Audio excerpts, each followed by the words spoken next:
The Banking Association of South Africa says South African banks have gone a long way in assisting their customers with debt relief in these difficult times of the COVID-19 pandemic. Many of them kick-started this process in response to customers coming under strain due to the initial national lockdown, which resulted in businesses not working and employees also not earning an income. BASA says between the 16th of March and the 25th of April this year, its members provided cash flow relief, which includes payment breaks, to the tune of 7.74 billion rand to individual customers. On the same principle, but to small and medium-sized businesses, 7.3 billion rand was provided. And it says that out of 90,000 commercial and SME enterprises that applied for assistance, some 75,000 had already been assisted with funds. Well, to discuss the issues further, I'm joined on the line by Bongiwe Kunene. She is the MD at BASA. Thanks very much, Bongiwe, for joining us. So, as we all like to say these days, this is a very unprecedented moment where suddenly everyone is having to adapt to a new normal. So the relief that the banks have given to individual small businesses and commercial customers is quite substantial in number terms. But just break down for us the kind of support that's been lent to the various customers. On the business side, you have the composite figure is the relief that's been given, it's 7.29 billion. Mm-hmm. But those business come in three categories. There's small, there's medium, and there's the commercial. So each of these segments, we've put them together to come up with that aggregate number. Then in terms of the applications themselves, the numbers we have go until the 25th of April, and 90,000 businesses have applied. The success rate so far, I think it's about 83%. Right. Because 75,000 have successfully gotten assisted. And what sort of assistance are you guys, or are your members giving? Because this is aimed at making sure that the businesses are in line in terms of their credit agreement payments. The assistance that's been given, it's either in the form of payment breaks or in the form of reduced payments. In return, the banks really want to facilitate cash flow in the economy. And we are looking to situations where the businesses are applying either to keep their employees paid, yes, or to pay their rents, or a combination of those. But there's also another segment which is about keeping their own suppliers paid, because they are part of the value chain. Of course. And we want to keep that going, of course. So I take it that banks have done their best to communicate that in as much as they're assisting right now, a payment holiday doesn't mean that the client is going to be, let off the hook. They will indeed have to pay their dues. And if the loan term is extended, they will end up paying more, but for the grace payment period. Yes. So what this is really, it's starting from a position where the banks are saying, because this is not backed by government or anything, it's the banks themselves saying that they care for the health of the South African economy. So this is them doing their part and making sure that the money still circulates in the economy and the payment system are kept as viable as possible. Indeed. The expectation is that many people will lose their jobs because of the national lockdown policy, because of COVID-19, while others may keep their jobs, but not necessarily on the same basis, which could have an impact on the level of their income.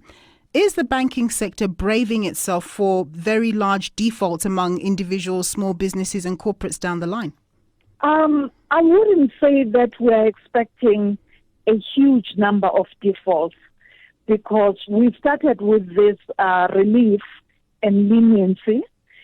So it does give banking customers the first 3 months breathing room. Yes. We are soon going to be going into the loan guarantee scheme, which is underwritten by the Reserve Bank. Yes. Each of the banks are signing up individually for that. And that's also going to bring in a further relief for the banks. And most of the good customers will be able to emerge out of this. Not really, we're not saying that, we're not painting a rosy picture, but we want to do as much as possible to make sure that we keep those clients who've got good track records of paying, keep their businesses still open. Of course, but then they may have other obligations, so we don't really know what's next. Yes, of course, you do say, Bongiwe, that the different individual banks are signing up with the government for this loan guarantee scheme. But roughly, when do you think people will begin to start dispersing those loans? Will it be this month, in the month of May, or in Absolutely. June? Okay, this month. And the other question around it is that presumably the same level of rigor that a commercial bank would use in terms of ensuring that somebody's creditworthy for a loan, that same rigor will be used in this loan guarantee scheme. Absolutely, it will be used. The loan guarantee scheme does acknowledge that the probability of default exists. Yes.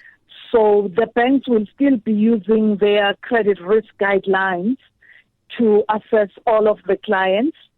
And what is new with the loan guarantee scheme is that there is this new buffer that is being put in there, because if you can apply the guarantee, then you know that as a bank you are taking a probability of default, but there's also someone else. In this case, the Reserve Bank is behind you. Yes. It will take the second loss. You still take, as the bank, the first loss. Right. So it's the Reserve Bank which is guaranteeing the 200 billion rand. Is that right? Yes. The contract is going to be between each bank and the Reserve Bank. Right. Okay. So we always hear that the South African banking sector is well capitalized and that it has significant reserves and so on. But with the expectation of the economy contracting substantially, the numbers vary vastly. But let's use the Reserve Bank's estimate of 6.5%. And with the global economy also set to go into a prolonged slowdown, what is this going to mean for the local banking sector for 2020 and perhaps 2021? The first item is going to be, as we are operating under extreme conditions as banks, we have to look for relief from our regulators. Right now, we are in constant communication with the Prudential Authority, the Financial Sector Conduct Authority, the Reserve Bank, the National Treasury. Yes. Because they are the ones who really say how the business of banking needs to be done. So we know that the operating environment for the economy is it's contracting, and we are all looking to a situation which is not rosy. And we are expecting that this will affect the banking industry.